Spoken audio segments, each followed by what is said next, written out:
My name is David Daniel Ball, and these are the headlines for Wednesday, the 15th of April, 2009. Tamil protesters hungry for government action.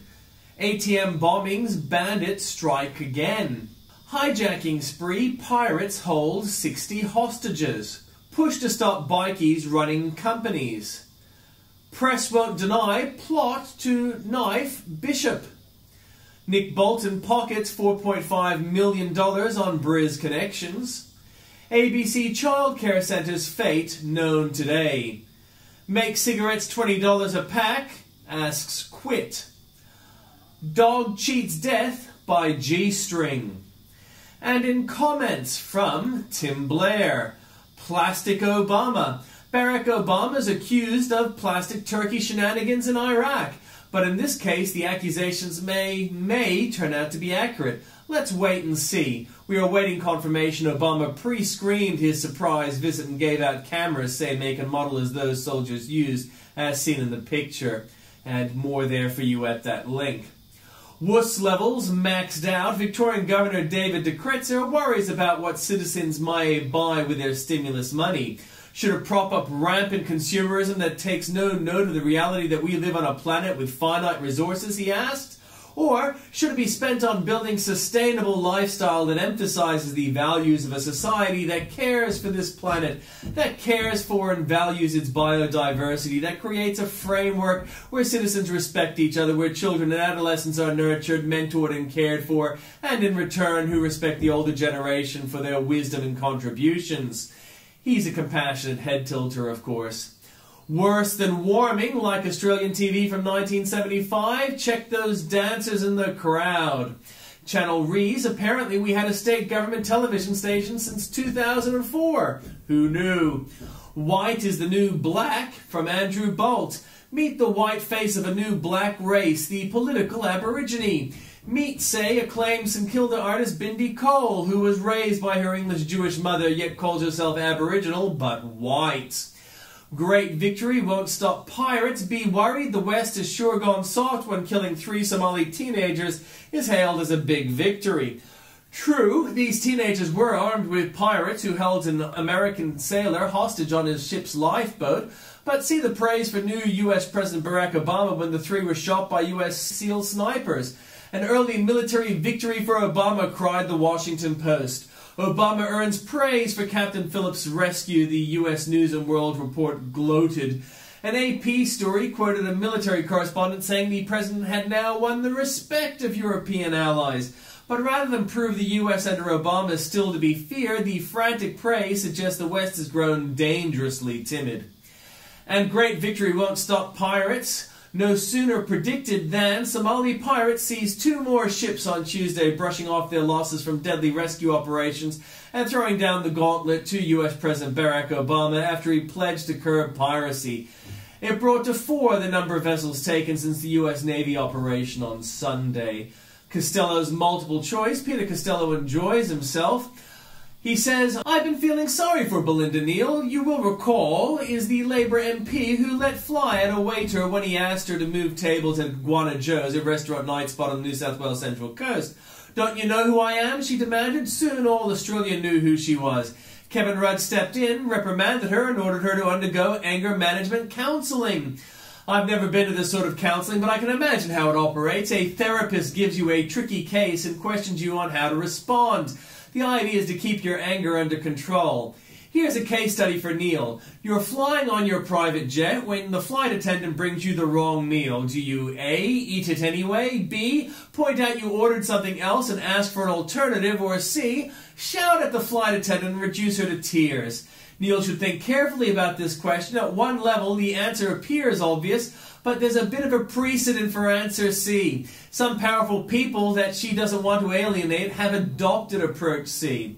Which brings me to Craig Thompson. He's Labour MP in the seat next door to Neil. Before Thompson was elected to Parliament in 2007, he worked for Health Services Union. Apparently a union credit card was used to pay for escorts in Sydney. Thompson denies he was involved. He should think carefully about whether this is the best political approach. It is just possible that Thompson could turn this incident into a big improvement in his polling figures. Let's take another case study. You visited an establishment offering sexual titillation. Do you A, deny being there, B, call an identification parade to see whether anyone can recognize you, or C, say you were too drunk to remember what you were doing and ring home to apologize? Rudd cash won't save Holden. Just one of the many problems with Kevin Rudd's mad handout to Holden that we raised. General Motors shares fell 16% to US $1.71 on Monday amid reports that the Obama administration was contemplating a short, sharp bankruptcy for the company.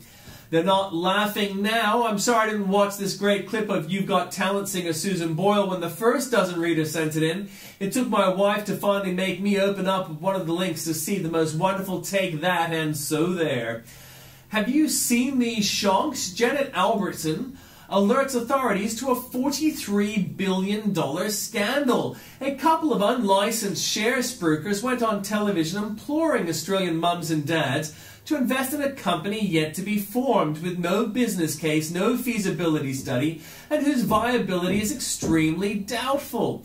The same guys paid no attention to the financial needs or risk profiles of their audience, but simply asserted this was an investment not to be missed. They probably broke 3 or 4 critical sections of the Corporations Act, some of them carrying jail terms, just the sort of corporate cowboys that our Prime Minister has condemned in his moral sermons about corporate excess. Truth is beyond the Age's imagination. The Age editor should be imagined less and research more. Let's fact check just the start of this latest love letter to Barack Obama. Imagine if only a year ago the President of the United States had visited Turkey, addressed its parliament, then kissed the Prime Minister on both cheeks. That might have been considered far-fetched, but so too would have been the President's affirmation that this country was not at war with Islam and that being Muslim in the U.S. is part of the fabric of life. Many other Americans have Muslims in their family or have lived in a Muslim-majority country. I know because I'm one of them. It is indeed unimaginable that George Bush would have embraced such thoughts, words, and deeds. Unimaginable? Only to the spectacularly uninformed. True, Bush hasn't yet kissed the Prime Minister of Turkey. But will this do? After all, the Muslim that Bush is kissing here is the Saudi Prince Abdullah, an Arab, not just a Turk, and traditionally dressed to boot. So how did the Age editor come to write this patronizing nonsense? His editorial is worthless, based on myths and not facts easily discovered. A lot more for you there at the link. China's field of broken green dreams. Global warming preachers, for some odd reason, keep telling us to follow China's noble example, much as the left did when Mao persuaded them he developed magically abundant crops. Prime Minister Gordon Brown is visiting China, and he has traveled to the world's first environmentally friendly city, which is being built at Dongtan near Shanghai. More for you at the link. But shall we check on how some of the world's best brains are getting on in the Dongtan Eco-City, the hope of humanity, the proof of China's serious green cred? If all had gone as planned, the world's first Eco-City, as press releases built it back in 2005, would now be well on its way to completion. Today, almost nothing has been built. Some residents have been moved off the island, many of them becoming cab drivers in bustling Shanghai.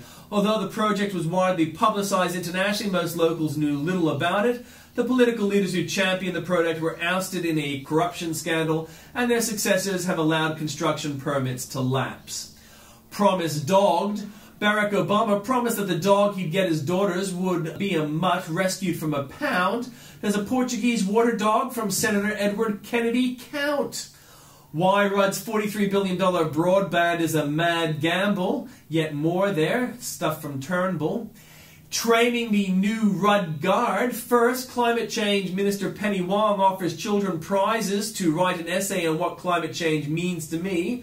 And now this, teaching children to simply be nice and treat others as you wish to be treated yourself, should cover all the ethical teaching a preschooler needs. The rest is propagandizing, and McHugh should be ashamed of herself. That totalitarian instinct should be resisted, not indulged. Rudd spending just isn't working. And a special report panel on handling of Somali pirates with Brett Bair.